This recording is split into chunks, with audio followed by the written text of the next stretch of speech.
ఈ రోజు నుండి అధిక మాసం ప్రారంభం. అధిక మాసానికి అధిపతి శ్రీమన్నారాయణుడు. అందుకే ఈ మాసాన్ని పురుషోత్తమ మాసం అని కూడా పిలుస్తారు. అమ్మవారి లలితా సహస్రంలోని నామాలను మనం చదవటం ప్రారంభించి ఈ రోజుతో 10 రోజులు పూర్తయ్యాయండి. ఈ అధిక మాసంలో చేసే చిన్న జపమైనా సరే అద్భుతమైన ఫలితాలను మనకు ప్రసాదిస్తుంది. అలాంటిది మనం అమ్మవారి నామాలను స్మరించుకుంటే ఆ ఫలితం ఇంత అని చెప్పడానికి వీలు లేనిది. కాబట్టి అమ్మవారి అనుగ్రహంతో మన జీవితంలో లక్ష్మీదేవి స్థిరంగా ఉండి సుఖ సంతోషాలు రావాలి అని, ఆరోగ్యంతో ఉండాలని కోరుకుందాం. ఈరోజు మనం జపించుకోబోయే నామము కళ్యాణి.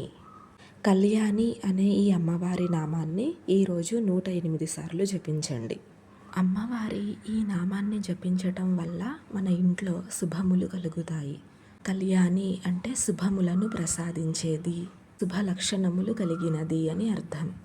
ఇంట్లో శుభకార్యాలు చేసేటప్పుడు అమ్మవారి ఈ నామాన్ని స్మరించుకుంటే అంతా మంచే జరుగుతుంది.